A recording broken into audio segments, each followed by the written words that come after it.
ሰላም ጤና ይስጥልን የተወደዳችሁና የተከበራችሁ ውድ የቻናላችን ተከታታዮች እንዴት ናችሁልን? እግዚአብሔር ይመስገን እኔ በጣም ደህና ነኝ። የምትገኙት አራዳ ሜዳ ኦፊሻል ዩቲዩብ ገጻችን ላይ ነው። ለቻናሉ አዲስ ከሆናችሁ የዩቲዩብ ገጹን ሰብስክራይብ በማድረግና የደወል ምልክቷን በመጫን የቻናላችን ቤተሰቦች እንድትሆኑ የአክብሮት ግብዣችን ነው። እንዲሁም ደግሞ ዩቲዩብ ፕሮግራሙን ለበርካታ ተመልካቾች እንዲያደርሰው ቪዲዮውን ስትጀምሩ ላይክ እያደረጋችሁ መጀመራችሁን አስታውሱ። የአራዳ ሜዳ ኮሜንታተር ተስፋወርቅ ሉልሰገድ አብሬያችሁ ቆይታ አድርጋለሁ። በቅድሚያ ለመላው የኦርቶዶክስ ተዋሕዶ ሃይማኖት ተከታዮች በሙሉ እንኳን ለታላቁ የጸሎተ ሐሙስ በዓል በሰላም አደረሳችሁ አደረሰን ለማለት እወዳለሁ። በዓሉ የበረከት በዓል እንዲሆንልን አራዳ ሜዳ ፕሮግራማችን ይመኛል። ፈጣሪ ፈቅዶ ዛሬም ከእናንተ ጋር ተገናኝተናል። ሁለት የተለያዩ ፕሮግራሞችን ይዤላችሁ መጥቻለሁ። በመጀመሪያውና በዚህኛው ፕሮግራማችን ክፍል አርሰናልንና ከዚህ በኋላ የሚቀሩትን የመጨረሻ ወሳኝ ጨዋታዎች የምንመለከት ይሆናል ማለት ነው። እንግዲህ የአርሰናል የዚህ ውድድር ዓመት ወይም የዚህ ሲዝን ሊጠናቀቅ የቀረው ከሁለት ወር ያነሰ ጊዜ ብቻ ነው። ፕሪሚየር ሊጉ ሊጠናቀቅ የቀረው 7 ጨዋታ ብቻ ነው። እንዲሁም ደግሞ የአውሮፓ ቻምፒየንስ ሊጉም ግንቦት ወር ላይ የሚጠናቀቅ ይሆናል ማለት ነው እና ከውድድር ዓመቱ መጀመር አንስቶ አርሰናልን በተለያዩ ነገሮች ስናደንቀው ቆይተናል። በጥሩ ጨዋታዎቹ፣ ባሸነፋቸው ምርጥ ጨዋታዎች፣ ሜዳ ላይ ባሳዩቸው ፐርፎርማንሶች፣ አልሸነፍ ባይነቶች፣ በቡድኑ ተነሳሽነት፣ ስነ ልቦና፣ ምርጥ በሚባሉ ተጫዋቾቻቸው፣ ምርጥ በሚባሉ የሜዳ ላይ ዲፓርትመንቶቻቸው አርሰናልን በተመለከተ ብዙ ነገሮች ተብለዋል። ብዙ ፖዘቲቭ የሆኑ ነገሮችም ተነስተዋል። እንግዲህ የአርሰናል ሲዝን ጥሩ ነው አይደለም የሚለው ነገር ግን ዲፋይን የሚደረገው ወይም ደግሞ የሚመዘነው ዓመቱ መጨረሻ ላይ አርሰናል ዋንጫ አንስቷል ወይስ አላነሳም በሚለው ጉዳይ ዙሪያ ብቻ ይሆናል ማለት ነው። ስለዚህ አርሰናል አሁን ዋንጫ ለማንሳት የሚያከናውናቸው የመጨረሻዎቹ ጨዋታዎች ከፊት ለፊቱ እየጠበቁት ይገኛሉ። ስለዚህ አሁን አርሰናል ዱ ኦር ዳይ ወይም ደግሞ የሞት የሽረት ትግል ያለባቸውን ወሳኝ ጨዋታዎች ከዚህ በኋላ የሚያደርግ ይሆናል ማለት ነው። እንግዲህ በሳምንቱ አጋማሽ አርሰናሎች እንደምታውቁት ስፖርቲንግን አሸንፈው የሩብ ፍጻሜ የመጀመሪያ ዙር ጨዋታቸውን እንዳጠናቀቁ ታስታውሳላችሁ።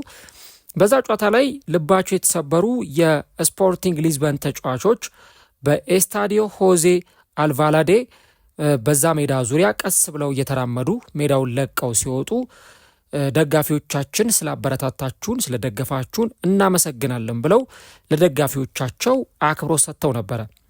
እንግዲህ በዛ ጨዋታ ላይ ካይ ሃቨርትዝ ጨዋታው ሊጠናቀቅ በመጨረሻዎቹ ሽርፍራፊ ሰከንዶችና ደቂቃዎች ላይ ነው ጎል አስቆጥሮ ጨዋታውን አርሰናል አሸንፎ ይወጣው።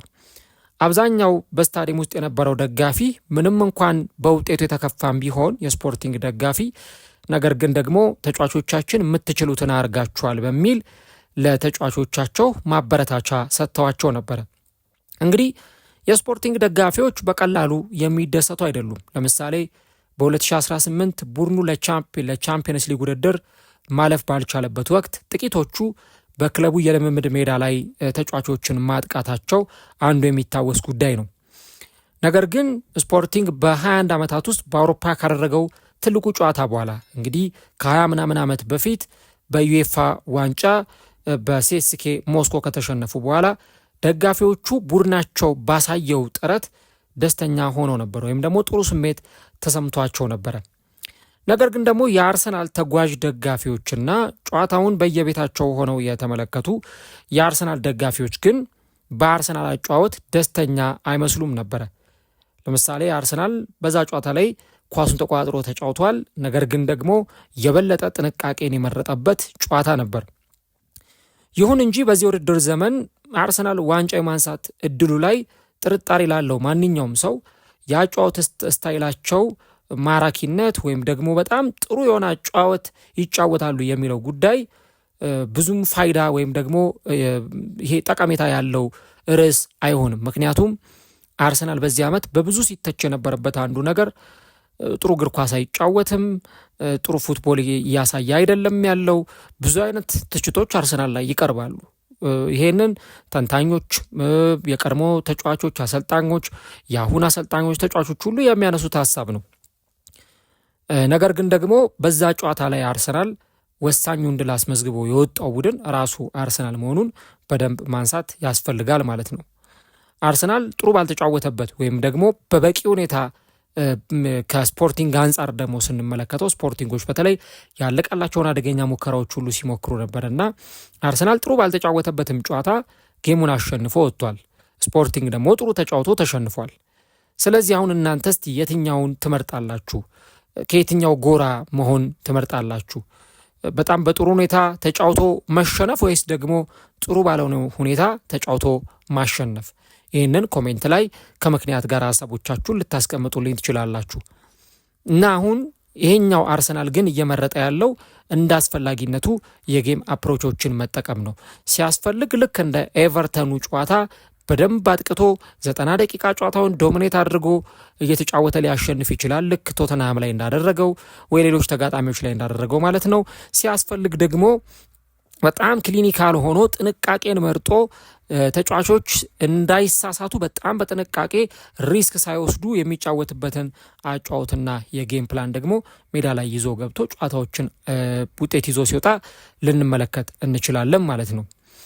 እንግዲህ አርሰናል በሴት ፒስ ወይም ደግሞ በማዕዘን ምቶች፣ በቅጣት ምቶች ላይ ጥገኛ የሆነ ቡድን ነው።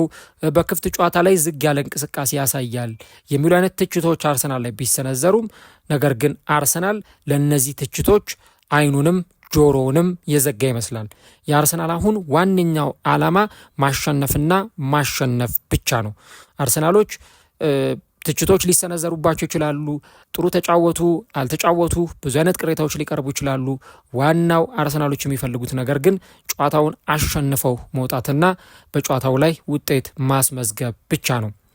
እንግዲህ አርቴታ ውበትንና በተለይ ደግሞ ጥሩ የሆነ እግር ኳስን ለመጫወት ብዙ ዋጋ የከፈለ አሰልጣኝ ነው።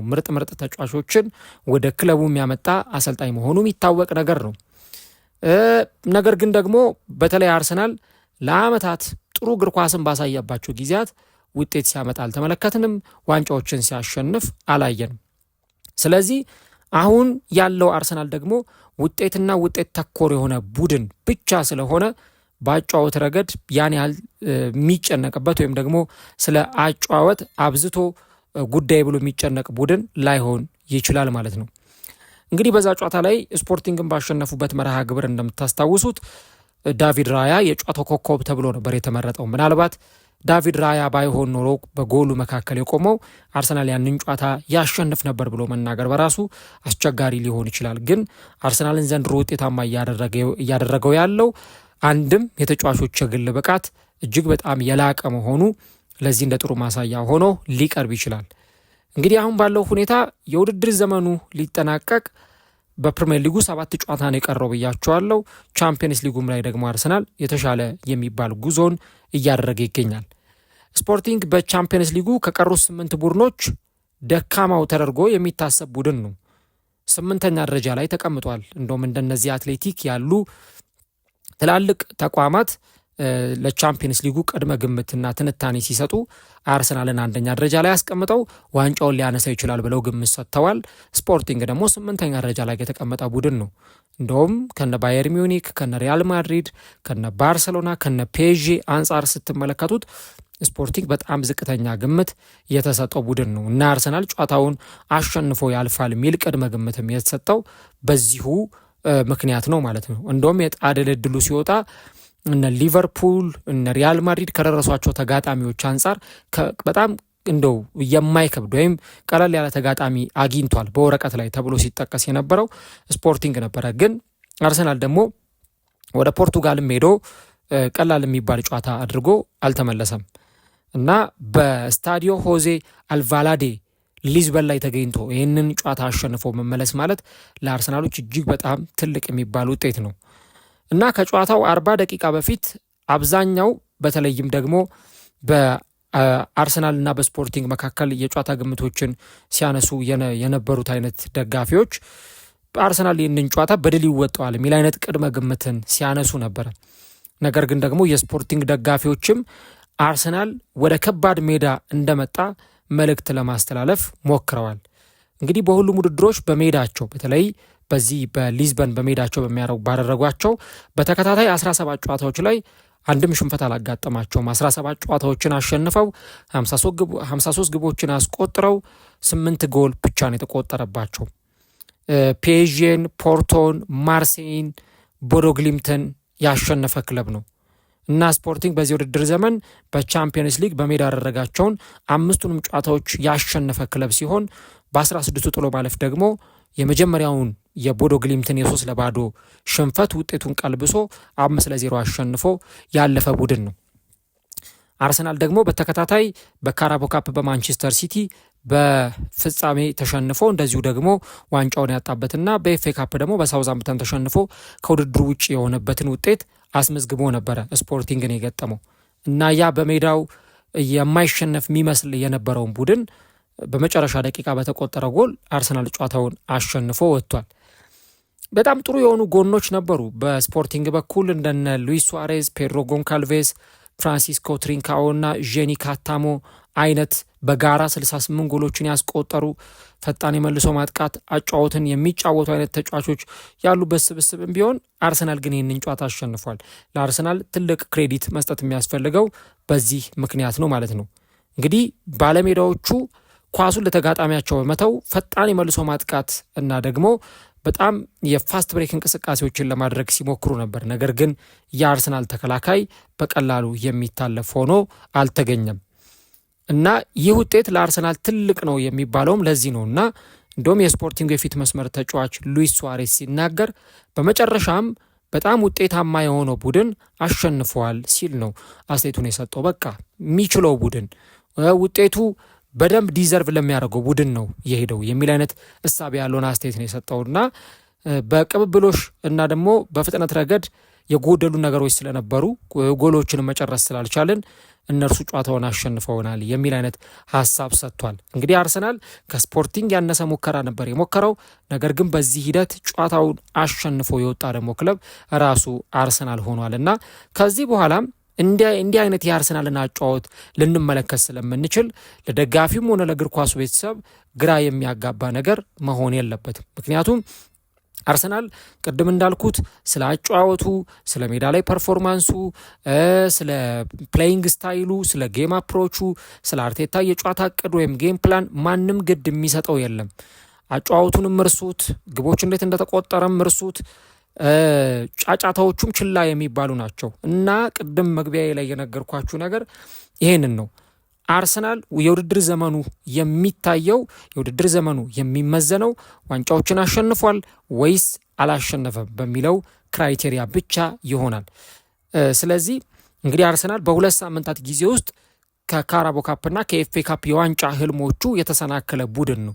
ስለዚህ አሁን ደግሞ ከቀሩት 2 ዋንጫዎቹም ደግሞ መውጣት አይፈልግም። ቢቻል 2ቱንም ውድድሮች በአሸናፊነት ማጠናቀቅ፣ 2ቱንም ዋንጫዎች ማንሳት፣ ካልተቻለ ግን አንዱ ውድድር ላይ ደግሞ ሻምፒዮን መሆን የሚፈልግ ቡድን ነው ማለት ነው። ስለዚህ በቀሩት 2 ውድድሮች ላይ ቻምፒየንስ ሊግና ፕሪሚየር ሊግ ላይ ውጤታማ ለመሆን ዋንጫ ለማንሳት የሚፈልግ አርሰናል ስላጫወቱ ግድ የሚሰጠው ቡድን አይደለም ማለት ነው እና እንደውም በውድድር ዘመን ውስጥ አስቸጋሪ ጊዜ ሲገጥም ማንነትን የምታሳይበት ትክክለኛው ጊዜ አሁን ነው ሲል ነበረ አርቴታ አስተያየቱን የሰጠው። በሳውዛምፕተን ከተሸነፉ በኋላ ማንነታችንን ማሳየት አለብን የሚል ሀሳብ ነበር የሰጠው።